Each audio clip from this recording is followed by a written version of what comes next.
So my name is Mark Alexander. I'm a junior, and I go to Dunwoody High School.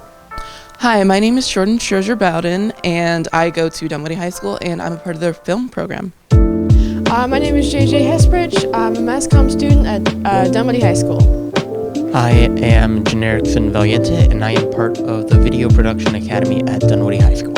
I'm Will Ergel, and I'm in the Video Production Academy at Dunwoody High School. Today we're going to be talking about STN, which is the Student Television Network, and it is a network that, it elevates students that want to do film and broadcast.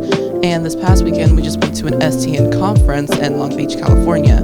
There we were with hundreds of schools from around the country, and we all competed in different contests so that we can win prizes.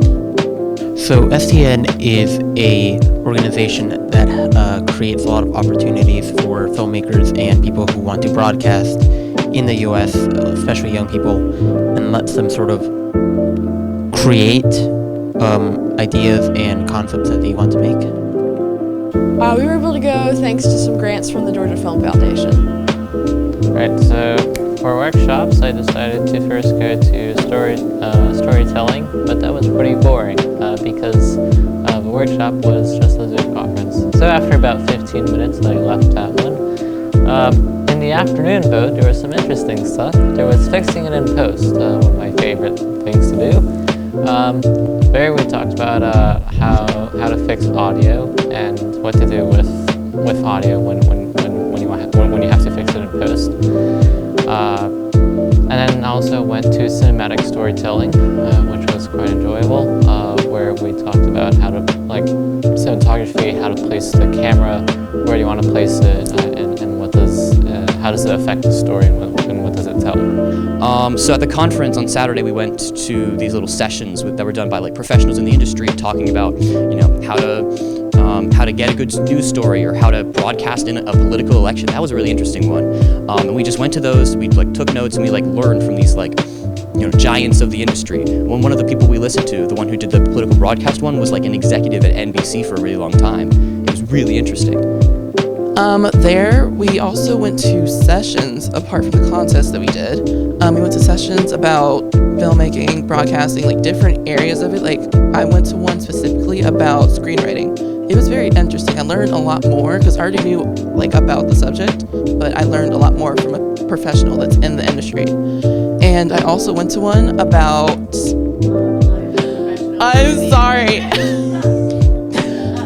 Okay. Yes, I attended 4 sessions at the actual convention, and there were 2 that really stood out to me. One was one that would basically show you a bunch of student films, and they showed us 4 of them, and all 4 were absolutely incredible. They were all very different from each other. You had a documentary, you had a comedy, you had more of a drama, and then you had this amazingly animated movie short film called Irony.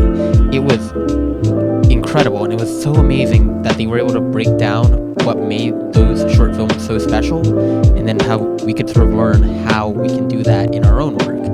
And then we had another one where we were taught about broadcasting an election, which was also very, very entertaining and interesting to see, because that's not something a lot of people usually think about when an election happens. So it was very cool to see behind the scenes of that. It was just amazing to me that 2 very different types of workshops were both able to captivate me and a lot of my friends. We mostly did some short films. The first one we did was called Crazy Eights. And basically it was, you get 8 hours from 9 a.m. to 5 p.m. And you have to make a shortish film. I think it has to be less than 8 minutes, so kind of a bit of an undertaking. And we were given both a prompt, which ours was Don't Look Back, and an item, which in our case was a middle key. And the other contest we did was also a short film. This one, however, was 6 hours, but also much shorter. We only had to make it 2 minutes or less. Plus, instead of a key item, pun intended, and an idea as a prompt, we just get a line that we have to include, which ours was, I'm starting to have second thoughts about this. So, I did the Crazy Eights with the rest of my classmates. It was called the Crazy Eights because it was 8 hours to film, come up with an idea, and do post-production, which is like editing and color grading and all that stuff. So I did that, and then on Sunday it was me and 2 of my other classmates, so it was 3 of us, and we had to do a feature story, and we had to do it in 6 hours. So we called it the Stressful Sixes because it was very stressful, because we had to run all around Long Beach to get interviews from different people, because we had to do a feature story, and the line of it was silver lining. So of course we talked about COVID because that's a big thing that's happening right now. So we did the positives instead of the negatives in COVID. So how did COVID positively impact your life? How did COVID positively impact your business? Most people, like most of the answers that we got was, oh, well, you know, I got to communicate better with people like my family around the country and stuff like that. So that was interesting, but yeah. It was great. I loved it. We did 2 contests. We did the Crazy Eights and we did a short film, or as one person delightfully called it, the Stressful Six. We also did like a bunch of workshops. I did like some on screenwriting, and, like story structure. There was one that was like the best of student filmmaking, which was really cool. Got to see like a bunch of like stuff that other students had done and like what they did right.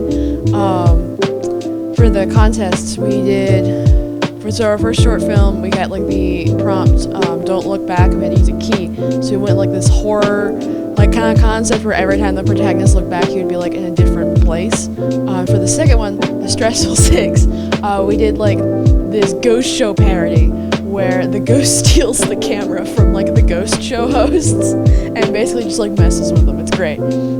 So some of the problems we had during production mostly came in filming and just deciding on what we wanted to do. So for example, in the Crazy Eights, we got this great idea to start. However, it involved going to, I believe, 6 locations. And turns out moving locations is a bit more of a hassle than you'd think it is. We learned that there are challenges to go with that. And how we overcame them, well, perseverance mostly.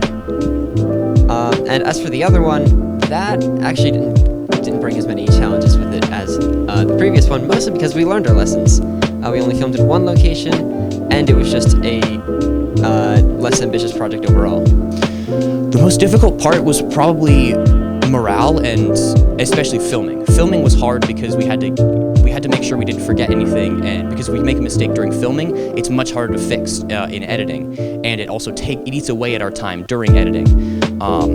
And on top of that, especially during the Crazy Eights one, we had to film in multiple different locations, which meant a large part of our time was moving between locations, which means we had double the setup time and double the movement time. I don't know, I'm a lot more confident in film, I think, because I've never had to do it in like that short of a time frame, so being forced to like really plan it out and like do it in one day, I felt like really helped like build my confidence. I think the best experience, or at least the one I remember most fondly, was actually the very first day we showed up. When we didn't actually have any film projects to work on, instead we just got to explore the city of Long Beach, which, by the way, is very cool to do, especially if you are new to everything and you just get to wander around and find new stuff at every corner. We went along the boardwalk, me and les friends, and first of all, the views were just beautiful, and secondly, half the time we weren't even doing anything, but it was still just so much fun. Oh, I would say the best part of the experience was probably, honestly, the filming. I said it was the most challenging, but I also think that it was the most fulfilling, especially on Sunday in that short film. That was just it was super challenging, but at the same time, it was super fun to be able to try all these things. Be able to just film. I think the takeaway is just have fun with it. Always have a good attitude and keep a smile on your face, because you never know who you're going to cross and if you're going to need them later, or if they're going to talk you up in the industry later. Because Phil Berman, actually, he had a friend, a coworker that was going after a job, and the interviewer, they said that they needed somebody else for this position, and they asked if she knew anybody. So he ended up getting that job, but she ended up not getting her job, which was crazy to me.